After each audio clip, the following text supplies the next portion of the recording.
ఓలక్కో రండి రండి నేనొచ్చేసా. అందరికీ శ్రీరామనవమి శుభాకాంక్షలు. నేనైతే ఫెస్టివల్ రోజే దీన్ని పోస్ట్ చేద్దాం అనుకున్నాను, బట్ కొంచెం లేట్ అయింది. మనకు పండగ వచ్చిందంటే చాలా ఇంట్లో హడావిడిగా సందడిగా ఉంటుంది. భలే సెలబ్రేట్ చేసుకున్నాం మేమైతే ఈ సంవత్సరం శ్రీరామనవమి. ఇంకా ఉదయాన్నే మా అమ్మ లేపి స్నానం చేసేయమనింది, మిగతా పనులన్నీ చేసేసింది. నేను లేచి స్నానం చేసేసి బొట్టు పెట్టుకున్నాను. ఫస్ట్ అయితే రోజు ఇలా చేద్దాం అనుకుంటాను కానీ బట్ బద్ధకం వల్ల ఉదయాన్నే లేయలేము, అలా చేయలేము. ఇంకా ఉదయాన్నే ఇంకా వంట స్టార్ట్ చేయమని చెప్పేసింది మా అమ్మ. మిగతా పని అంతా చేసేసుకుంది. వంట స్టార్ట్ చేయాలంటే ఫస్ట్ నైటే ఈ గ్యాస్ అంతా కడిగేసుకున్నాం మేము. ఉదయం లేచి ఇంకా గ్యాస్కి ఫస్ట్ అయితే పూజించాను నేను. కుంకుమ పసుపు పెట్టి పూజించాను. ఇలా చేస్తే మంచిదని మా అమ్మ చెప్తుంటుంది, అందుకే నేను ఫస్ట్ చేసేసాను. ఇంకా వంటకైతే రెడీ చేస్తున్నాను. ఫస్ట్ రైస్ పెట్టేశాను, అటు పక్కన పప్పు అయితే పెట్టేశాను. ఈలోపు మనం బయట కార్యక్రమాలు చూద్దాము. ఇంకా ఈరోజు ఫ్రైడే కావడంతో మేమైతే ఫస్ట్ మా గుమ్మానికి అయితే పసుపు కుంకుమతోటి పూజిస్తున్నాను నేను. ప్రతిసారి అయితే ప్రతి ఫ్రైడేకి మా అమ్మ చేస్తుంది.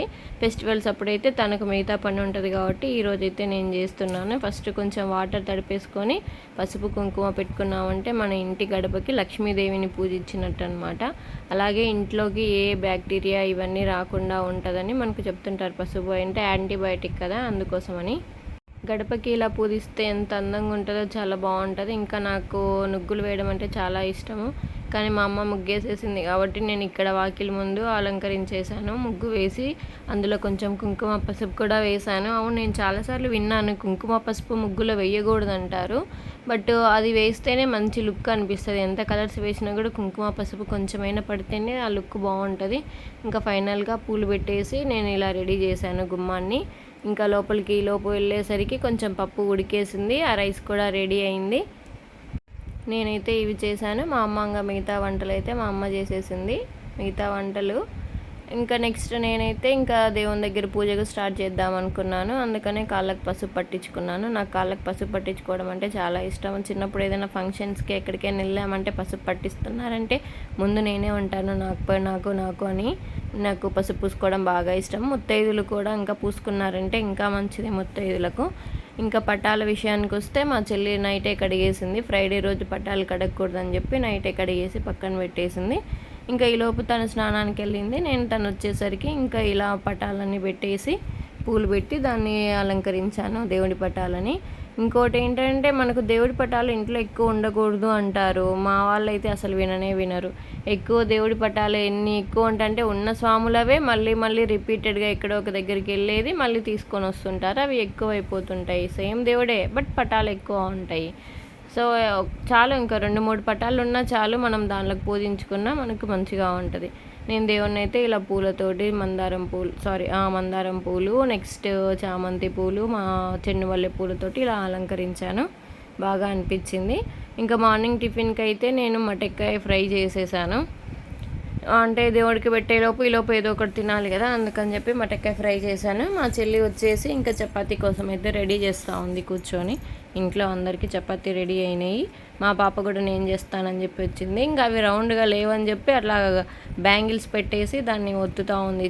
చిన్నగా రౌండ్గా వస్తాయి కదా మమ్మీ, దీంతో పెడతా నేనని చెప్పి ట్రై చేస్తూ ఉంది. ఆ డ్రెస్ అయితే మా పాపకు బాగా అనిపించింది, బాగా కంఫర్ట్గానే కూర్చుంది. తర్వాత ఎందుకో ఏడ్చి ఇంకా డ్రెస్ వదిలేయి అని ఇంకా వాళ్ళ డాడీని అడిగి ఇప్పేసుకుంది. చికాగ్గా ఉందేమో.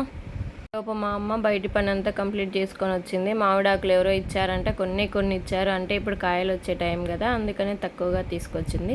ఈలోపు నేను ఒక షార్ట్ వీడియో తీసుకుందాం అని చెప్పి నేను తీసుకున్న బ్లౌజ్ని ఒక షార్ట్ వీడియో తీసేసాను. మళ్ళీ పండగ పనులు ఉంటాయి కాబట్టి ఇంకా హడావిడి అవుతుందని చెప్పి త్వరగా తీసేసుకున్నాను. నాకు ఈసారి బాగా నచ్చింది, ఇది బాగా సెట్ అయింది. బ్లౌజ్ కూడా బాగా సెట్ అయిందని చూపిస్తున్నాను. మళ్ళీ మిగతా పనులు ఉన్నాయి.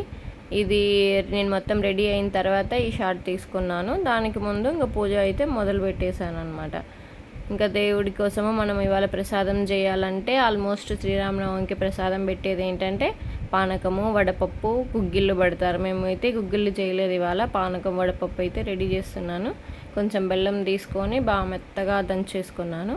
దాన్ని ఒక బౌల్లో తీసేసుకొని దాంట్లో కొంచెం వాటర్ వేసుకొని కొంతసేపు పక్కన పెడితే అది బాగా కరుగుతుంది. పక్కన పెట్టేశాను. ఈలోపు పెసరబ్యాళ్ళు ఉంటాయి. నేనైతే పొట్టుబ్యాళ్ళు తీసుకున్నాను. ఈ పెసరబ్యాళ్ళను ఒక గంట, ఒక హాఫ్ అన్ అవరు అంతవరకు ఆ టైంలో అయితే నానబెట్టుకున్నామంటే పొట్టు మొత్తం ఊడొస్తుంది. వాటిని నీట్గా కడిగేసుకొని పొట్టు బ్యాళ్ళు కాకుండా నార్మల్ బ్యాళ్ళు అయినా తీసుకొని ఒక 1/2 అవర్ నానబెట్టుకున్నా చాలు, నానిపోతాయి. ఇంకా ఈ లోపు మిగతా పూజ పని కూడా స్టార్ట్ చేశాను. జనరల్గా ఈ పూజ పని మొత్తం మాకు మా చెల్లి చేస్తుంది, డైలీ నేను చెయ్యను. తనకే మంచి ఓపిక అనమాట, నాకు పెద్ద ఓపిక ఉండదు. కానీ తను ఇవాళ మా పాపను చూసుకునే పనిలో ఉంది కాబట్టి ఈ పని నాకు పడింది. సర్లే అని చెప్పి మొత్తం చేసేసాను. దేవుడి దగ్గర దీపారాధనలకు మొత్తం బొట్టు పెట్టేసి ఆ ఒత్తులు పెట్టేసి మొత్తం అలంకరించాను. పండగ వస్తే చాలు, మిగతా రోజుల కన్నా పండగ రోజే పని ఎక్కువ ఉంటుంది. ఎందుకో ఎంతమంది ఉన్నా కూడా పని అనేది అసలు కాదు. ఎక్కువ మంది ఉన్నారంటే ఇంకా ఎక్కువ పని పడుతుంది. అదే తక్కువ మంది ఉన్నామనుకో త్వరగా పని వేయించుకుంటాం అనిపిస్తుంది అనమాట. ఈలోపు నేను అక్కడ పూజా పనులు చూస్తుంటే మా ఆయన అయితే మా పాపకు ఇలా కొన్ని ఫోటోలు అయితే తీశాడు. బాగా మళ్ళీ ఆ డ్రెస్ ఎలాగోలా చెప్పి తనకు వేసేసి ఫోటోలు తీస్తున్నాడు. ఇంకా మా అమ్మ రెడీ అయ్యి వచ్చి ఆ తీసుకొచ్చిన మామిడాకుల్ని దేవునికి అయితే సెట్ చేసేసింది. ఇంకా పూజ పనులు మా అమ్మ స్టార్ట్ చేసేస్తుంది. మేము చేసిన పానకం వడపప్పు కూడా ఇంకా దేవుడికి పెట్టేసి నేనైతే దీపం పెడుతున్నాను. పూజ అయిపోతే ఇంకా త్వరగా తినేద్దామని బాగా ఆకలిస్తుంది అనమాట. అప్పటికే లేట్ అయిపోయింది. ఇంకా మా బాబు ఏడవడానికి రెడీగా ఉన్నాడు, నిద్ర లేచాడనమాట అప్పటికే. నేను పూజ కంప్లీట్ చేసుకునేసరికి మా ఆయన ఇంకా రెడీ అవ్వడానికి వెళ్ళారు. ఇప్పటి వరకు మా ఆయనే నాకు ఫోటోలు వీడియోలు అన్నీ తీసేశారు. ఇంకా మా చెల్లికి ఇచ్చేసి మా ఆయన వెళ్ళారు. తర్వాత మేమిద్దరం కలిసి దేవునికి పూజ చేసేయాలని ఇంకా నేనైతే ఇంకా హారతి కూడా ఇచ్చేస్తున్నాను దేవునికి. మనం చేసిన నైవేద్యము అన్నీ తీసుకొచ్చి దేవుడి దగ్గర పెట్టేశాను. పానకం వడపప్పు నెక్స్ట్ కొబ్బరికాయ కూడా కొట్టాను, ఆ వీడియో తీయలేకపోయాను. ఇంకా నేను మీకు కూడా అయితే హారతి ఇస్తున్నాను అందరూ మంచిగా ఉండాలని.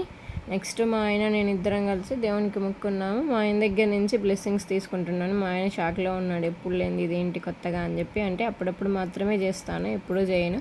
బట్ తను అడుగుతుంటాడు చేయమని. ఇంకా తర్వాత ఇంట్లో పూజ అయిపోయిన తర్వాత అందరం కలిసి గుడికి వెళ్ళాము. గుడిలో అయితే అప్పటికి ఇంకా కళ్యాణం స్టార్ట్ చేయలేదు. మేము వెళ్ళిన తర్వాత కొంతసేపటికి స్టార్ట్ చేశారు. ఇది మా ఊర్లో ఉన్న ఆంజనేయ స్వామి గుడి అనమాట. ఈ గుడిలోనే మాకు శ్రీరామనవమి నెక్స్ట్ హనుమాన్ జయంతి బాగా చేస్తారనమాట. ఈ శ్రీరామనవమి కూడా ఈ గుడిలోనే సెలబ్రేట్ చేస్తారు. అందరం కలిసి మేము ఫ్యామిలీతో గుడికి వెళ్ళాము. అందరం మంగళహారతి తీసుకున్నాము, దేవుడిని అయితే దర్శించుకున్నాము. మాకైతే బాగా జరిగింది దర్శనము. ఇంకా కళ్యాణం కోసం అందరూ అయితే ఇక్కడ రెడీగా కూర్చున్నారు. ఉత్సవ విగ్రహాలని ఊర్లో నుంచి తీసుకొని రావాలన్నమాట. ఊరేగింపు తీసుకొని వస్తారు. ఆ విగ్రహాల కోసము అందరు ఎదురు చూస్తున్నారు. అవి వస్తే ఇంకా కళ్యాణం పనులు స్టార్ట్ చేస్తారనమాట. ఈలోపు దేవుడి కళ్యాణానికి కావాల్సిన అక్షింతలు అనేది తీసుకొని వస్తారు. అంటే ఒక ఫ్యామిలీ ఉంటుంది, ఆ ఫ్యామిలీ వాళ్ళ ఇంటి నుంచే ఎవ్రీ ఇయర్ అక్షింతలు అనేవి వస్తాయన్నమాట. తీసుకొని వచ్చారు. మేమైతే ఆ అక్షింతలను కూడా చూసాము, తాకాము. మళ్ళీ వీళ్ళు ఇట్లా బెడ్షీట్ వేసుకొని తీసుకొని వెళ్తున్నారు కదా, ఇలా వెళ్ళి అమ్మవారిని అయ్యవారిని అంటే శ్రీరాముల్ని తీసుకొని వస్తారనమాట. దీన్ని ఎదుర్కోళ్ళు అంటారు. మేము చిన్నగా ఉన్నప్పుడైతే అసలు ఎండలకి కాళ్ళు కాలుతుండేవి. ఎదురుగా సీతమ్మ వారిని తీసుకొని వచ్చి శ్రీరాముల వాళ్ళు వస్తుంటారు. ఇద్దరిని ఆపోజిట్ సైడ్లో పెట్టి మా సీతమ్మ గొప్ప, మా సీతారాముడు గొప్ప అని చెప్పి ఒకరికొకరు చెప్పుకొని ఇద్దరికి షేక్ హ్యాండ్ ఇచ్చుకున్నట్టుగా ఇద్దరిని కలిపి తీసుకొని వస్తారనమాట గుడికి. అప్పుడైతే అక్కడ మంచి ఫన్నీగా ఉంటుంది అనమాట. మా సీత గొప్ప, మా రాముడు గొప్ప అని చెప్పుకుంటారు. ఇంకా లాస్ట్కి గుడికి అయితే వీళ్ళు చేరుకున్నారు. ఇంకా లోపలికైతే వెళ్ళబోతున్నారు. ఇంక వీళ్ళు తీసుకెళ్ళి అక్కడ పెట్టారంటే ఇంకా కళ్యాణం పనులు స్టార్ట్ అవుతాయి. మేము చిన్నగా ఉన్నప్పుడైతే వీళ్ళతో పాటు మేము కూడా అక్కడికి వెళ్ళే వాళ్ళము. ఎండకి కాళ్ళు కాలుతుండేవి. ఈ జోకులతోటి నవ్వు వచ్చేది, మంచిగా ఎంజాయ్ చేసేవాళ్ళం అనమాట. ఎవ్రీ ఇయర్ ఎవరో ఒక 2 జంటలు కూర్చొని ఈ కళ్యాణం అయితే జరిపించేవాళ్ళు. మేము చిన్నగా ఉన్నప్పుడు మా అమ్మ మా నాన్న కూడా కూర్చొని ఈ కళ్యాణాన్ని జరిపిస్తున్నారు. ఇంకా ఇక్కడైతే ఇంకా సీతమ్మ వారికి శ్రీరామునికి జీలకర్ర బెల్లం అయితే పెట్టిస్తున్నారు. ఇది ఫస్ట్ మనకు జీలకర్ర బెల్లం పెట్టారంటే సగం పెళ్ళి అయిపోయినట్టు కదా, మేము దాన్ని కూడా చూసాము. ఈ ఇయర్ మేమైతే ఈ కళ్యాణాన్ని దగ్గర నుంచి బాగా చూశాను. నాకైతే బాగా అనిపించింది, చాలా హ్యాపీగా ఉంది. గుడిలో ఫుల్ క్రౌడ్ ఉన్నారు, అసలు కూర్చోడానికి కూడా లేదు. వీడియో తీసుకుందామన్నా కూడా స్ట్రైట్గా వెళ్ళి మంచిగా తీసుకుందామన్నా కూడా కుదరలేదు. ఇంకా కాళ్ళు కడిగి కన్యాదానం చేసేసారు. తర్వాత ఇంకా మాంగళ్య ధారణ అయితే జరుగుతుంది. మాకు అక్షింతలు కూడా ఇచ్చారు. చిన్నప్పుడు మేము అక్షింతలు వేస్తే చిన్నపిల్లలు వేయొద్దని చెప్పేవాళ్ళు. ఇప్పుడు నాకు పెళ్ళి అయిపోయింది కాబట్టి నేను కూడా స్వామివారికి అక్షింతలు వేశాను. ఇంకా ఫైనల్గా అయితే సీతారాముల వారి కళ్యాణం అయితే జరిగింది. నెక్స్ట్ ఇంకా వీళ్ళకి తలంబ్రాలు పోయిస్తారనమాట దేవుడికి. ఎక్కడైతే వాళ్ళ జంటలు కూర్చున్నారో వాళ్ళ చేత పోయిస్తారు. ఇంకా మేము మా పిల్ల బ్యాచ్ అంతా కూర్చొని ఫోటోలు కూడా తీసుకున్నాము, వీడియో తీసుకున్నాము. అందరం జై శ్రీరామ్ అని చెప్తున్నాము. అందరు మమ్మల్ని చూస్తున్నారు. ఇంకా సీతారాముల వారికి అయితే తలంబ్రాలు పోయిస్తున్నారు. ఈ కూర్చున్న జంటలు పోస్తారు. తర్వాత కొంతమంది పెద్ద మనుషులు కూడా వచ్చి అక్షింతలు తలంబ్రాలు పోసారు. మేము కూడా పోసాము వెళ్ళి అక్కడికి. ఇలా అయితే చాలా బాగా జరిగింది మా ఊర్లో సీతారాముల కళ్యాణం. మీరు కూడా బాగా చేసుకున్నారు అనుకున్నాను. ఇంకా ఫైనల్గా అయితే అన్నదానం చేశారు. చాలామంది వచ్చారు. మేము బాగా ఫుల్గా తిన్నాము. మీకు ఈ వీడియో నచ్చినట్టయితే